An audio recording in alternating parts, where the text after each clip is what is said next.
Okay. Handa na po ba yan ang ating mga puso at isipan sa ating pakikinig sa salita ng Diyos ng Bible? Amen. Dapat handa. Dapat po, hindi lang na inahanda, dapat kahapon, inihanda na natin. Kasi every Sunday is always po a very special day. Kasi this is the Lord's Day.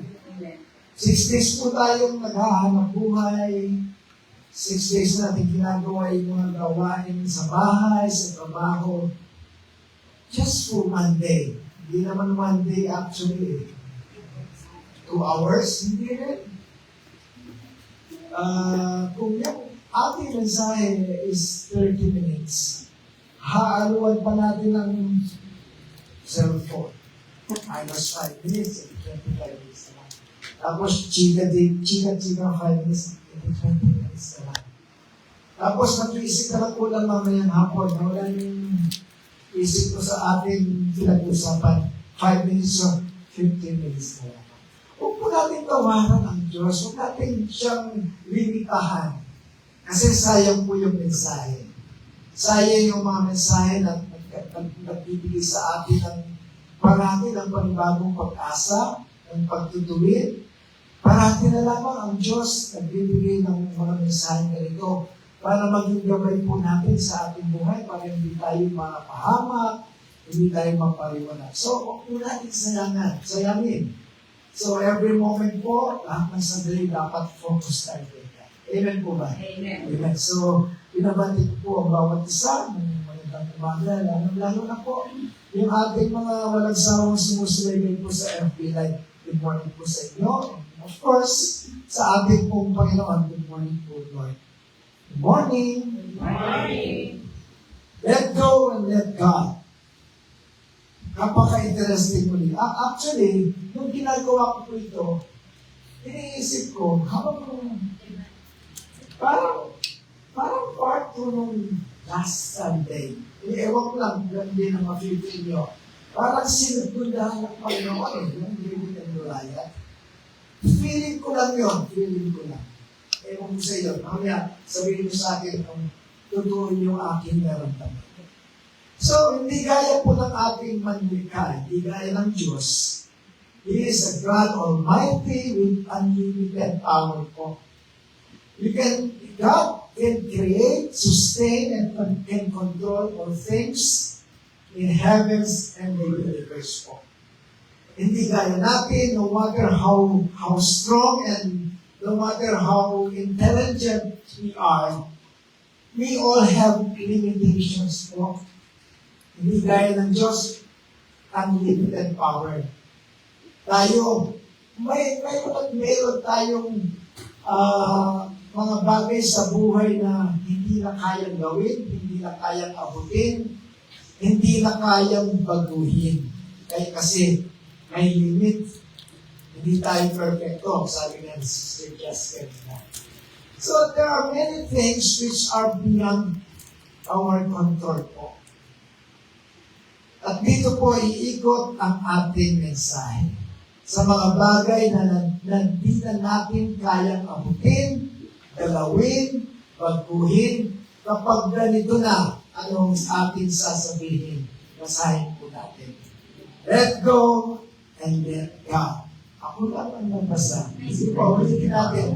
Let go and let God. Ano bang ibig sabihin ng ating binasa? In other words, sa Tagalog po, simple-simple lamang sa Tagalog ito. Mag-move on na at pagpasa Diyos na lamang. Ganun yun. Kapag suko ka na, kapag hindi mo na kayang abutin, hindi na kayang galawin, hindi na kayang baguhin, hindi na pwedeng pakialaman, pagpasa Diyos na lamang. And move on. Relax. Sleep tight. Kaya ng mabuti. Huwag tayong pa-apekto pag gano'n ang mga sitwasyon. Sa mga nakaraan pong mga araw, ito, alam ng bawat isa ito. Sa mga balita pong kumakalat, kahit nasabihin mo pang ikaw na ang pinaka-cool na tao, na mabagal kung magalit, Pero sa mga balita pong ating napapanood sa mga TV, na ririnig sa mga radyo, hindi pwede, hindi ka iinit eh. Hindi po talaga. Ang sabi ng iba, nasa kultura na daw ng Pilipino ang corruption. At hindi na daw ito pwedeng alisin sa buhay natin. Pero sad to say po, sobra na po tayong inabuso ng kulturang ito, o kultura man itong may matatawag. Pwede mo bang kalimutan na basta-basta ang mga pangyayaring habang naiisip mo habang tayo bilang isa sa mga third world country po. Actually, in the 60s, in terms of economy, angat po tayo eh. Angat tayo sa Asia. Pero tayo ngayon ay nangungusan na, maging ng Vietnam, maging ng mga maliliit na katulad natin, gaya ng Indonesia, Thailand, naungusan na tayo. Doon na tayo sa buntot. And tayo na ang isa sa mga pinakamahirap po sa Asia. And one main reason is corruption. Dito nakakarinig po yung ating dalawang maglolo, si Papang Albert and Sister May, sa ating topic. Habang ang majority ng mga Filipino ay nagtitiga sa kahirapan ng buhay, hindi mapagkasya yung sweldo. Kakaunti na nga lamang, nakakat pa, every payday ng mga tax. Daming tax. Bakit ka nag-iinit? Kasi mga ibinoto mo. Sila yung nakaluklok na nakahiga sa kama, na ninakaw ang perang pag-aari natin. Take note, pag-aari po natin yung pinambili ng mga luxury cars. Yung mga pinag-aaral nila yung mga kanilang mga anak sa abroad, tayo pong nagpapaaral sa kanila while yung ating mga anak nasa mga public schools. Kumisan, hindi natin kaya maging public schools. Dahil tapos, kakainin lang natin. Imbis na pambili ng mga bags o libro o tuition, kakainin na lang. Hindi ka ba mag-iinit? Hindi ka ba magagalit? Magagalit po. Normal yun. Huwag na itatry yun. Magagalit tayo. It is not normal for us na magalit at magkaroon ng bitterness towards these people who continuously robbing us. Robbing us. Mga taong sakit, mga taong walang kabusugan, hanggang may mananakaw, magnanakaw. Diba yung ibang magnanakaw na? Magnanakaw ng isang sardinas at isang noodles, hindi na siya magnanakaw kasi busog na siya. Tapos ikukulong na siya dahil magnanakaw. Itong mga ito, may mga bilyones na hindi pa rin busog. Sabi ko nga, normal ang magalit, pero kung minsan, tayo po ay nadadala sa mga ganitong sitwasyon. Normal pero hindi dapat. Yun ang ating pag-aaralan ngayon. Tayo ay napapamura sometimes. Is that true? No, it is not true. Napapamura ka dahil sa kanila. So, affected ka. Affected mismo maging yung Christian life mo. At kung minsan ay nag-iisip tayo kung paano natin sila magagantihan. Diba? Kung minsan nagkukulangan tayo ng isip, paano natin sila gantihan? Napakalaki nila eh. Parang napaka-imposibleng gantihan yung mga taong ganito.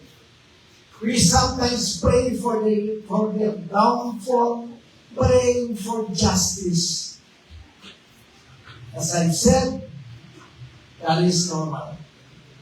But God wants His children to be spared of feeling anger and bitterness. The Bible said, The Bible said in Romans 12:18, sabi po ni Pablo,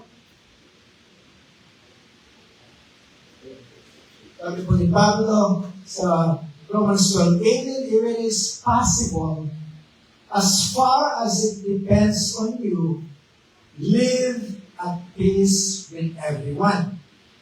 Kung maaari daw, hanggang sa ating makakaya ay pakipamuhay daw tayo ng mapayapa sa lahat ng tao. Lahat kahit nasa mga korap.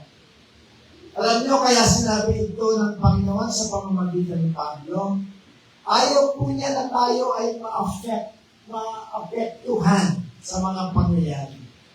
Na ito ang gagamitin ng kaaway para mawala ang kapayapaan ng ating isip. God doesn't want that to happen on us.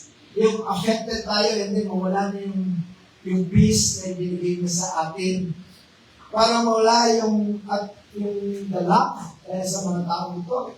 Hindi ayaw po ng Panginoon na mangyari sa atin yon. At makalimutan natin tayo mga Kristiyano pala.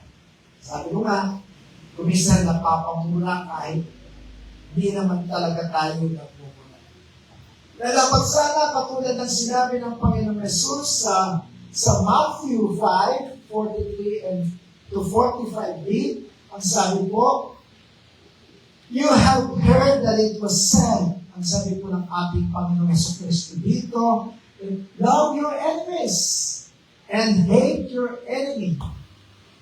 No, love your neighbors and hate your enemy. Ganito daw ang sinasabi ng mga tao. But Jesus Christ is telling us, hindi ito yung sinasabi niya. Ang sabi niya, love your enemies and pray for those who persecute you, that you may be children of your Father in heaven. So, iba yung pananaw ng ating Panginoon sa pananaw ng mundo.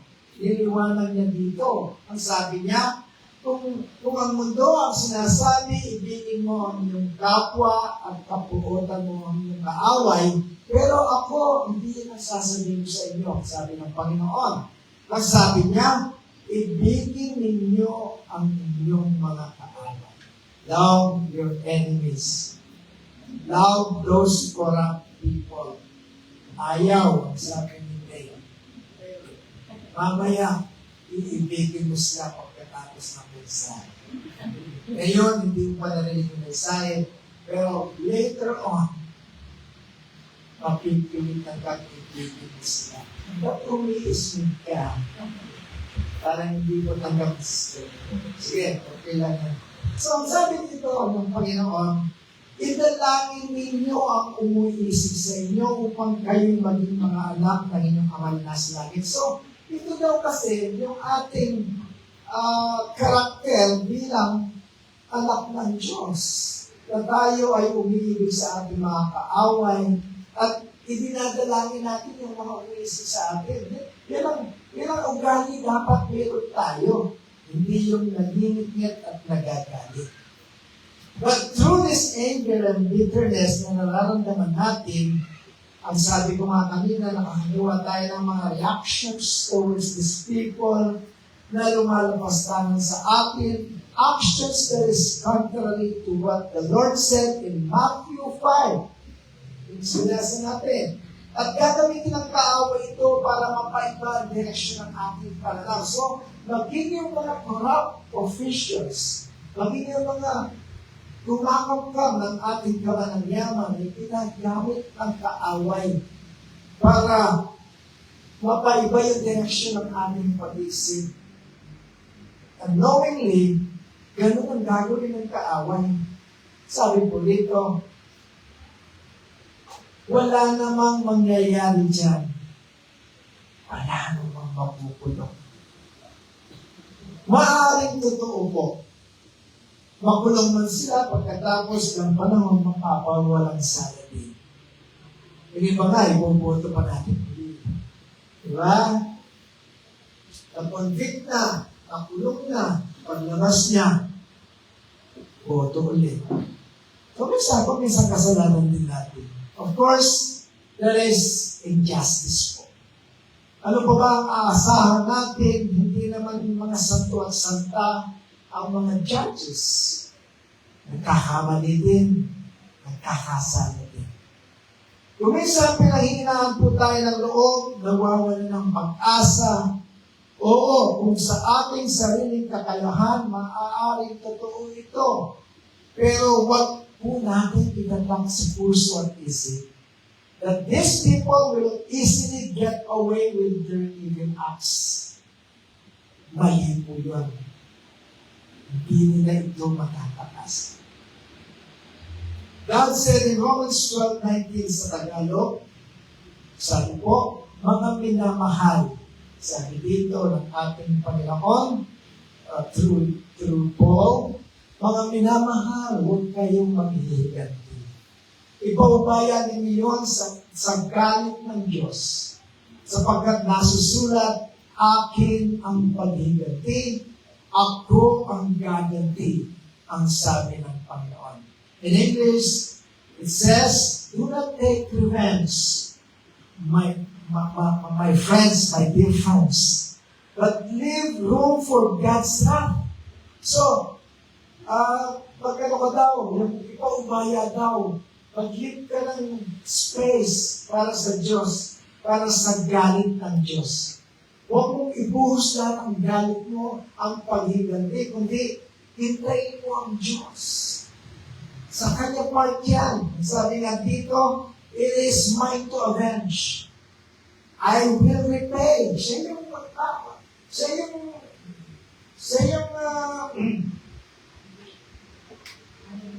maniningil. Siya yung maniningil ng utang nila.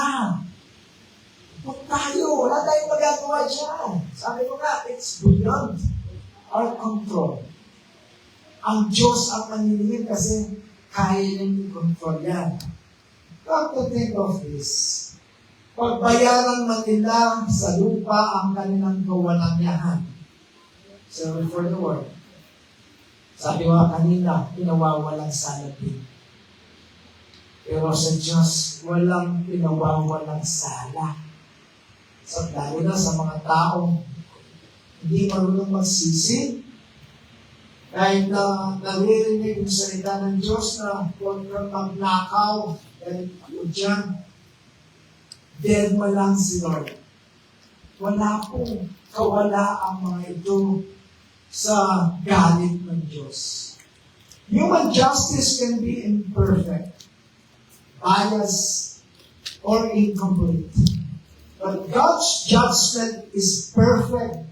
He sees every motive, every action, and every hidden thing. By saying vengeance belongs to Him, He is reminding us that only He has the right to repay wrong in a way that is righteous. Kasi kapag tayo ang gumawa, kapag tayo ang sumakit sa kanila o naniganti, meron tayong pagbabayaran din. Only God na hindi magbabayad. Siya lang ang hindi magbabayad kapag siya ang gumanti para sa atin. Maging in our personal life po. Hindi lahat sa mga karap. Hindi. Ang ating mensahe, hindi lang para sa mga korap dito. Even in our personal life, we feel we are in some ways treated unfairly. Hindi na sa mga korap, kay some people. Ako, experience ko na yan. Lalo na mas matindi ang sakit na mararamdaman kapag ang nag-betray sa atin yung mga kamag-anak. Diba? Mga BFF, mga double cuts, mga pinagkatiwalaan natin mga tao, mga kapamilya. Mas at higit ang sakit kapag sila yung nag-betray sa atin. But God is telling us, don't take revenge. Huwag kang maghiganti. Huwag mo silang paghigantihan. Huwag kang magpupo sa Facebook para papamalingan mo lang. Ano gagawin nyo? No effect. Dedema ka lang nila, tatawanan ka lamang nila, ang balik ng sakit ng loob sa'yo. na nag-post ng mga pamparinig. Ano ka paparinig? Nagparinig ka para masaktan sila, para direct to the point na para sa kanila yun. Actually, hindi man sila masasaktan. They will not, hindi nila aaminin na sila yun, yung pinaringgan mo. Makikita mo na naman yung post nila, nag-enjoy, nagtatravel, ang balik ng ngit-ngit sa'yo. So, baka magigante, nonsense yun. So, dito po, when we try to take revenge, it often comes from anger, from pride, or hatred. As ang tatlong yun. That can lead us into sin and keep us trapped in bitterness. Pwede tayong mag-trap sa ating bitterness. Yung araw-araw, yun ang iniisip mo. Ang ganda ng umaga, pero ang dami mong blessings yung tatanda, pero sa isip mo, happy yung iyong pagsasaya kasi nandito siya yun. Ayaw uwalis eh. Hindi naman yung pagpataksil sa akin. Hindi kumpleto yung joy ko eh. Oo, nakatanggap ako ng maraming pera, pero hindi pa rin ako happy. Bakit? Hindi siya maalis. Sa isip ko eh, gusto kong gumanti eh. So, sa'yo ang balik. Sa'yo po ang balik. Dahil doon natutuwa yung kaaway kasi nawala yung kapayapaan mo. Diba? The enemy came to steal, to destroy your life. But Jesus came to give you a life to the full. A life that is a life abundantly. So, kandantunan natin Kristo. Diba? Huwag tayo pong magdadaig sa mga ganitong emotions na kung galit ka sa Kanya, kung pamilya mo, galit ka na, ang mainit ng ulo mo, yung asawa mo, hindi mo na siya, hindi na kayo vibes, yung mga anak mo, galit ka na sa kanila, yung mga tumatag-detect sa iyo, ayaw mong sagutin. Buong pagkatao mo, galit ka na sa mundo. Sino po ang agrabyado? Yung bang kinaiinas natin? Hindi po tayo. Tayo po ang agrabyado. In Ephesians 4:26, it says, in your anger, do not sin. Ito, madalas kong nakikita ito, nagabas. Sabi po dito, in your anger, do not sin. Pwede ba tayong magalit na hindi nagkakasala? Sabi dito, do not let the sun go down while you are still angry. Ngunit, sabi dito, huwag niyong hayaan lumubog ang araw sa inyong galit. Ibig sabihin, bago lumubog yung araw, kung sabi na sister, diba? Huwag mo na pauputin yung matutulog kayo. Back to back. Huwag. Kasi magkakasala ka dun eh. Sabi nga dito, you can, in your anger, pwede kang magalit, pero in your anger, do not sin. Huwag mong hayaan na tumagal yung ang inyong pag-aaway. Huwag hayaan, ikaw ang mismo magpakumbaba kung matigas siya. Ikaw ang makakaunawa, yung mas nakakaunawa, siya yung unang babati. Kailan po ba? Amen. Tapos, yung mga kausapin na mangyayari. Ikaw ang unang babati, ikaw ang mas nakakaunawa, ikaw ang nakarinig ng mensahe nito. Sabi nga dito, do not give the devil a foothold. Huwag bigyan ng pagkakataon ng diablo na pasukin ka. Alam mo, ang diablo mo, hindi na mapapasukin ang buong-buo eh. Kaya nga foothold eh. Yung isang papasok si devil sa iyo, yung isang kamay lang niya yung papasok mo sa iyo. Yung isang dali. At kapag hinayaan mo yung diablo, sooner or later, hindi mo mamamalayan kung pagkatao mo, sakot na ng devil. So, do not give the devil a foothold. Kapag siya ay may inutos ka na magalit, inutos ka na huwag ka usapin ang tao niya at sabihin mo kay diablo, stop. Hindi, ahalikan ko ba yung tao? Hindi ka pagbibigyan.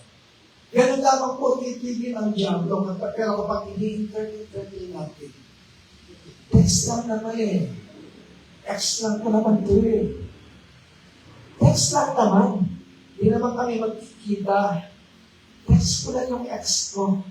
Text lang. Nagbigay ka na ng football. Hindi po tayo titigil sa text lang. I tell you this. Kahit sinabi mong text lang, kapag sinabi po ni Bigote, kita tayo bukas. Yes. Kita lang naman eh. Di ba kakain lang naman? Papunta na doon. Kaya nga ba, ang sabi nga, hayaan mo lang nalilipad-lipad yung mga ibon sa taas ng ulo mo. Pero huwag mo siyang hayaan na mamugad. Mamugad dito. Kapag namugad yung kapag nalitlog na dito yung mga ibon, doon na. Doon ka na mapunta. Hindi ka na po makakabalik sa dati. Mahirap po ang bumalik sa dati. Kapag tayo ay napariwara na, yung tayo talagang natrap na sa trap ng kaaway, ang hirap pong lumabas sa gusto. Sa una pa lamang sabihin mo kay David, you are not allowed here. This is the house of God. You are not allowed here. God calls us instead to forgive, leave the matter in God's hands, and trust Him to deal with it. When God said, vengeance is mine, He is telling us, let go and let God. Ito ibig sabihin doon. Bigay mo na sa Kanya. Surrender mo sa Kanya. Hindi mo kaya yan eh. So, give it to God and then move on. Move on. Don't carry the weight of revenge. Trust God to handle it. Focus instead on showing love and living justice in God's hands. Alam niyo kung bakit ang tao, why they continue to allow sins to rule their lives? Ano yung sagot? Bakit hinahayaan ng mga tao na yung kasalanan ang mag-rule sa kanila? Ano yung sagot? Oy, praise the Lord, naiwan si ano? Yes. Praise the Lord. Alam niyo kung bakit? Bakit hinahayaan ng tao na nandiyan na ang kaaway? Sige, dito ka lang, dito ka lang. Sige, bakit pa rin entertain sa kaaway? Because they don't really know God. They do not really know what God is capable of. Kaya hinahayaan lang yung demonyo na pasukin sila. Basta ang alam nila, God is good, God understands that mahina ako eh. Prone ako sa kasalanan eh. And God will always forgive me. Yun ang nasa isip ng isang taong humiwalay ka sa kasalanan kahit sinabi pa ng Diyos sa kanya. Totoo yan, pero hindi natatapos yan ang attributes ni God. Yung God is good, alam niyo? Oh, of course, God is good, totoo yan. God is merciful, totoo yan. God is full of grace, totoo yan. Pero hindi po yan natatapos yan ang mga attributes ni God. Hindi po. Kulang yun. Kulang yung God is good, God is merciful, God is faithful. Kulang yung mga yan. Sabi po ni Juan R.C. Sproul said, and I quote, sabi po dito, a God who is all love, a God all grace, a God all mercy, but no sovereignty, no justice, no holiness, and no wrath is not God, but an idol. Sipin natin yan. Kapag ganito po ang tingin mo sa Diyos, He is just a God of your own imagination. Hindi yan ang Diyos. Hindi yan ang Diyos. Hindi yan ang Diyos na pwede mong gawin ang gusto mong gawin kasi He is a loving God and naiintindihan niya yung aking kahinaan. Hindi yan ang Diyos. Hindi yan ang Diyos. Who told you that? Na yan ang Diyos. Who told you na yan ang Diyos na nagsulat ng Bible?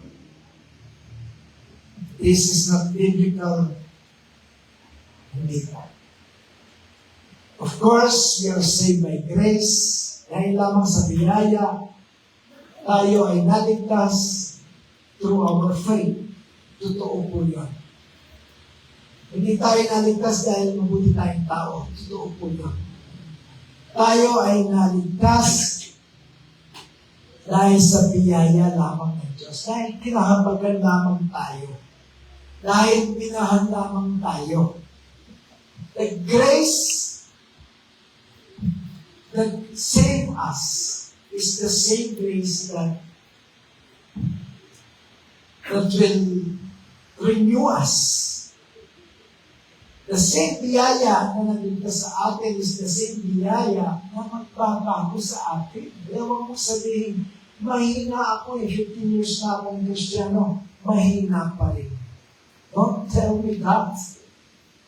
Grace that does not give us the license to commit sin. Take note of this. Hindi ko we are saved by grace, pwede na akong magkasala. Yahoo! Hindi po. Kasi yung grace na yon ang magpapabago sa isang tunay na tumanggap. That is why church is like a hospital po. We attend here kasi para tayong mga pasyente nagpapagamot kay Lord. But in every hospital, mayroong gumagaling, mayroong hindi. Same is true in the church. Mayroong nagbabago, mayroong hindi kasi hindi totoong sinasabi yung kanyang sakit. Hindi inaamin may sakit. Hindi talaga humihingi ng sakwela kay Lord para siya ay pagalingin. So, a true repentant heart, yung totoo po, totoong tumanggap kay Lord, yung mga tumayo dito, yung totoo sa puso. Hangarin nila ang magbago. Hangarin nila ang mapasaya ang Diyos sa buhay nila. Hangarin nila na ang Diablo ay maunsyami at iwan na sila ng todo. Yun ang puso na sa tunay na tumanggap. Hahangarin nila na maging masaya ang Diyos sa buhay nila sa araw-araw. They will continue to serve the Lord. They will continue to attend His service. Not for any reason, but because they love God. They continue to serve God because they love God. Wala na kong ibang dahilan. They continue to pray na baguhin sila ng Diyos kasi they love the Lord. Wala na pong ibang dahilan. Did you know that hell or infierno in our dialect was mentioned 54 times in the Bible po? The New and Old Testament combined. How about the wrath of God? Yung galit ng Diyos. I told you, friends, God is holy and He will not tolerate sins. Hindi po. Pwede niyang pagbigyan ka dahil proseso po yung pagbabago. Yung ating pagtanggap dito ng kaligtasan, instant yan. The moment you receive Jesus as your Lord and Savior, you are saved. Pwede mo nang sabihin sa iyong mga kaibigan, ligtas na ako sa impyerno. Kapag tinanong nila kung bakit, do not say, because I am good. No. Bakit? Nasasabi mo ligtas ka na, baka magkasala ka pa. Yes, ligtas na ako not because I am good, but God is good. Amen po ba? Amen. Ligtas tayo kasi mabuti ang Diyos. So, dito po, sa sinasabi ko, pwedeng proseso yung pagbabago. Yung iba, nagbago agad. Yung iba, after 2 years. Yung iba, after 3 years. Hindi tayo magkakapareho. Pero doon na papunta tayo lahat. Doon papunta tayong lahat doon sa pagbabago. And in the New Testament, by the grace of God, magkaroon tayo ng pag-asa para malampasan natin ang puot ng Diyos. Pinag-usapan natin ang puot ng Diyos dito. Tayo mga anak ng Diyos, malalampasan natin ang puot ng Diyos. through our Lord Jesus Christ. Amen po ba? Amen. Pero just the same po, the same grace of God na nagligtas sa atin, inuulit ko, is the same grace of God na magpapabago sa atin. Kailangan lamang i-open mo yung puso mo kay Lord. Kailangan lamang i-surrender mo yung buhay mo. Kailangan lamang sabihin mo kay Lord, ikaw lang ang maging Panginoon ko. Ayoko nang maging Panginoon ko yung sarili ko kasi napapahamak ako ngayon. Kailangan lamang na aminin natin. So dito po, sabi po dito, next slide, God is love, but He is also just. Huwag natin kalimutan yung second attribute of God.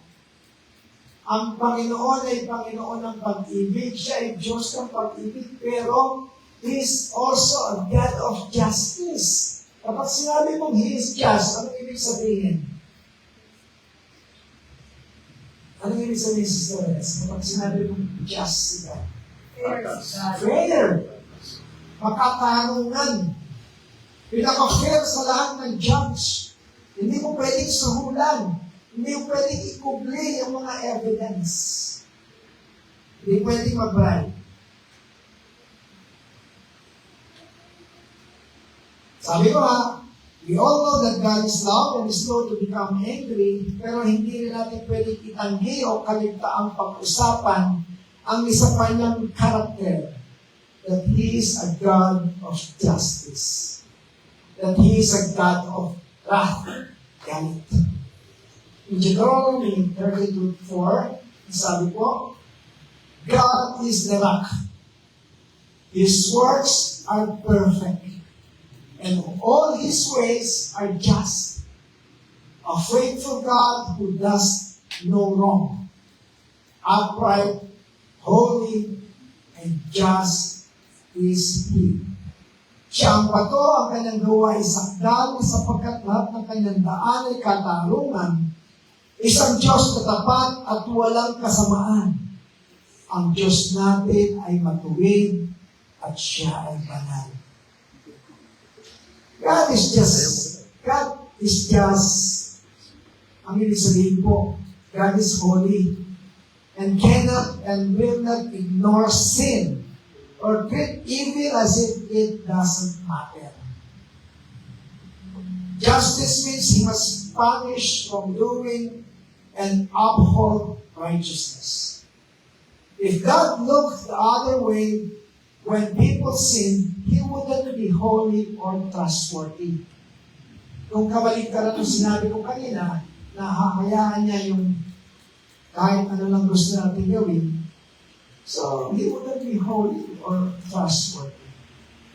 Let go and let God means releasing your need to control situations, trusting God to handle problems, and yielding to His divine will and guidance. It is about surrendering our worries, our fears, our burdens to a higher power. Kasi kung sabi ko nga, kung tayo lang, hindi namin kaya eh.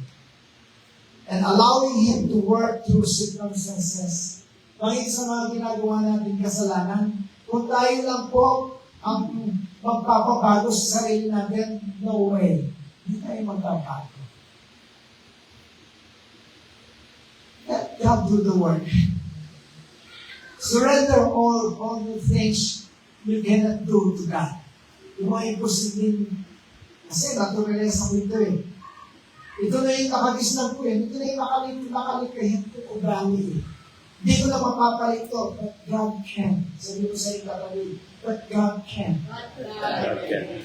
Kung hindi mo kaya, hindi rin kaya ng Diyos, of course kaya niya.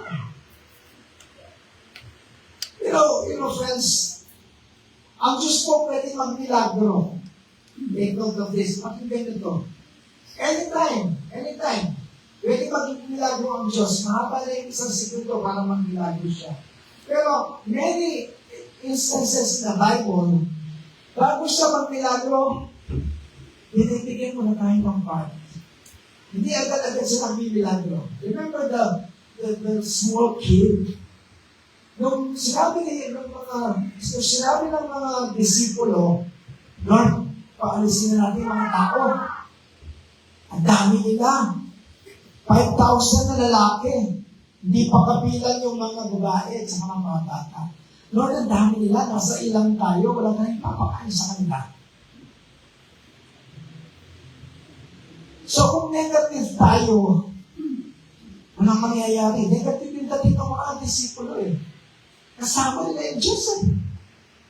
Ang sabi ng Panginoon, hindi agad-agad nagbilado lang si Lord na order tayo ng 5,000 value meals ng McJolly.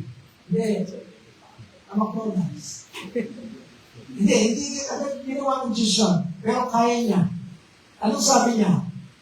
Pero bang sa inyo na may hawak na kahit na ilang pirasong pinawi lang. At nagtaas ng kamay yung bata. Ito po, may dala ako. Correct me if I'm wrong, may dala akong 5 tilapia at 2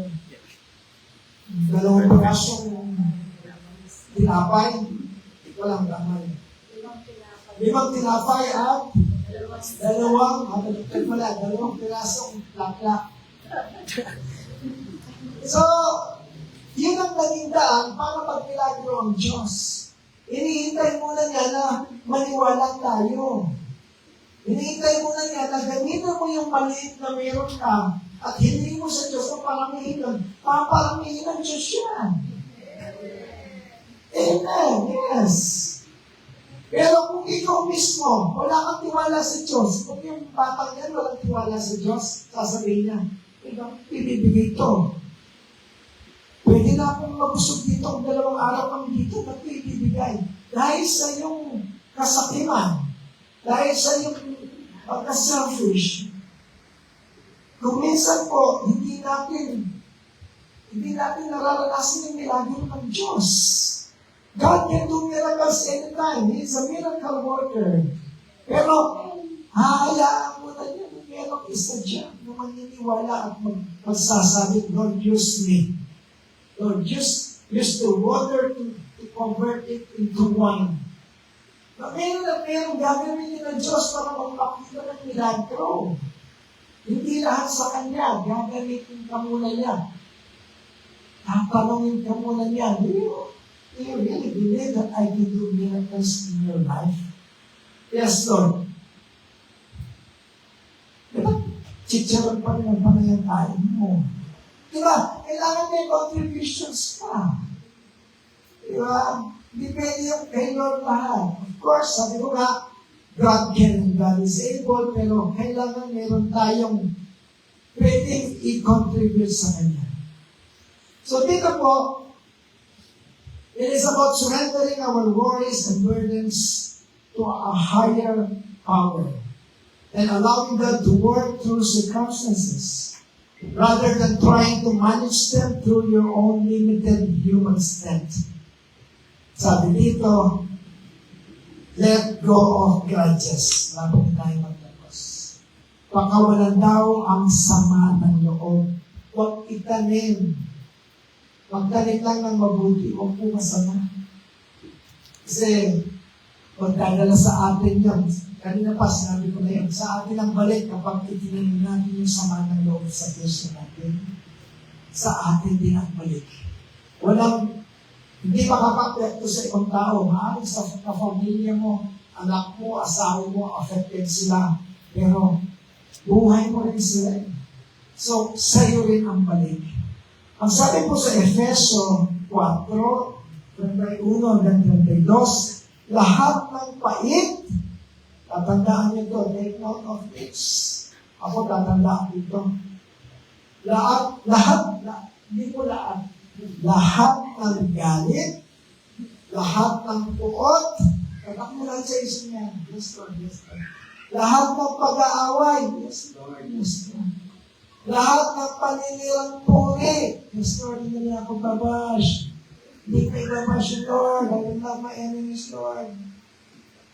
Ang sabi ni Lord, ay inyong alisin. Mamaya lang na, magkikita ng sila. Alisin daw natin. Pati lahat ng kasamaan. Get rid of all bitterness, rage, and anger, brawling, and slander,